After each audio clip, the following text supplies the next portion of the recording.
मोहित, जरा समझिए कि किस इनका पर्सपेक्टिव पूछ लीजिए, किस पर्सपेक्टिव, क्या संदर्भ था इनका, क्यों इनको ये बात कहनी आवश्यक लगी, और क्या इससे ये संदेश नहीं जाता कि हम राष्ट्रीय महत्व के जो घटनाक्रम हैं, मुद्दे हैं, किरदार हैं, उन पर भी हम क्या डिवाइडेड हैं?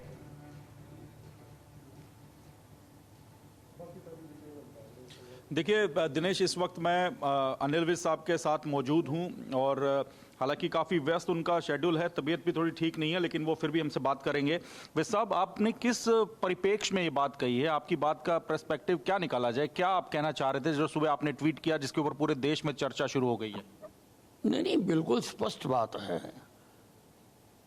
कि युद्ध के मैदान में सैनिकों ने कुर्बानियां देके जो लड़ाई जीती, वो शिमला एग्रीमेंट के टेबल पर हम हार गए। हमारे पास 90,000 युद्धबंदी थे, पीओडब्ल्यू जिनको कहा गया। हम कोई भी बार्गेन कर सकते थे पाकिस्तान के साथ। हम उनको कह सकते थे कि हमारा पीओके खाली करो और फिर हम तुम्हारे युद्धबंदी छोड़ेंगे, या कुछ और बातें भी हम स्ट्रेटेजिक जो थी मनवा सकते थे। बट फॉर अननोन रीजंस उस वक्त के जो हमारे राजनेताओं ने नेता थे, उन्होंने उन सारी चीज़ों को नज़रअंदाज करते हुए और वो शिमला एग्रीमेंट किया। पाक अधिकृत कश्मीर को लेकर ही आपका ट्वीट था, हम ये कहें अब सीधे तौर पे आपने ये बात कह दी? बिल्कुल उसी के लिए था। वो हमारा ज़मीन का जो अंग है वो पाकिस्तान ने ज़बरदस्ती कब्जा कर रखा है, तो that was the right opportunity, that was the time. और पाकिस्तान के ऊपर इतना प्रेशर होता कि हाँ आपने 90,000 ले लो, ज़मीन दे दो इनकी, पर हमने नहीं किया। अब क्यों नहीं किया, इसके बारे में तो जांच होनी चाहिए। जिम्मेदार कौन?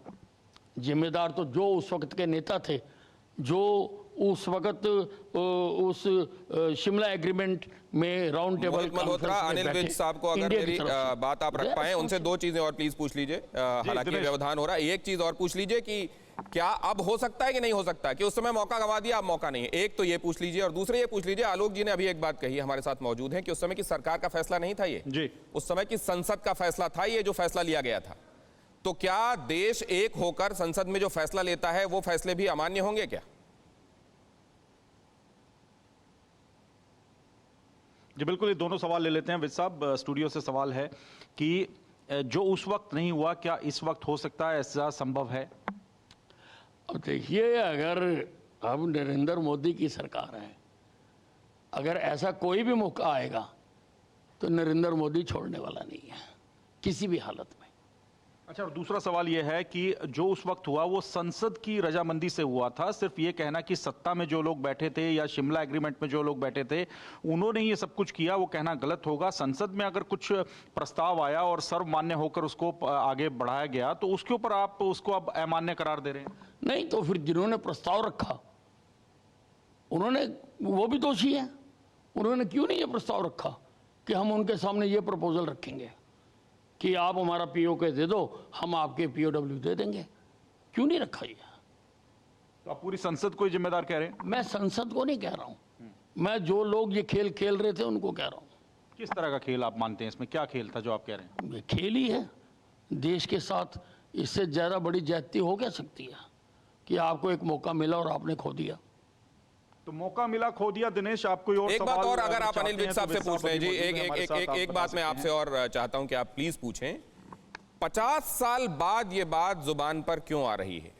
ये बात आज सामने क्यों रखी जा रही है? क्या ये आज ही बात जहन में आई है कि ऐसा होना चाहिए था, या इस बात का एहसास तो बहुत पहले से है लेकिन आज उसके लिए माकूल वक्त मिला है?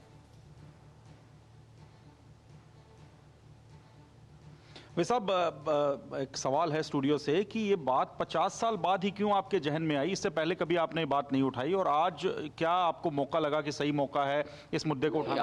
आज क्योंकि विजय दिवस है और विजय दिवस मनाया जा रहा है, वो मनाया भी जाना चाहिए, लेकिन जो आज से रिलेटेड हमने खोया उसकी बात भी करनी चाहिए। तो इसीलिए आपने सुबह सुबह ये जो ट्वीट किया, जिसके ऊपर पूरे देश में चर्चा हुई, तो सुबह आपके जहन में आया कि मेरे को ये बात रखनी चाहिए, आप उठानी चाहिए? हाँ, जब जो जहन में आए तभी रखी जाती है। बहुत धन्यवाद मोहित। आगे क्या आपका? आगे अब देश सोचे, आगे अब देश सोचे।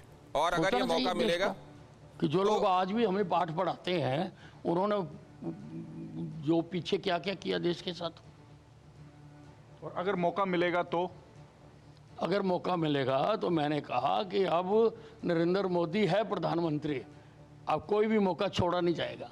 तो अब कोई भी मौका छोड़ा नहीं जाएगा, ये बात अनिल विज कह रहे हैं सीधे तौर पे। बहुत और धन्यवाद आपका उन्होंने मोहित, अपनी बात और रखी है। आपने अड़ी का वक्त रहते रहते अनिल विज साहब को हमारे साथ जोड़ा, आप वहां तक पहुंचे और उनके मसरूफ वक्त में आपने उनसे बात करने के लिए उनको रजामंद किया, इसके लिए आपका शुक्रिया, और उन्होंने मसरूफ वक्त में से हमारे लिए स्पेयर किया है, इसके लिए उनका बहुत धन्यवाद।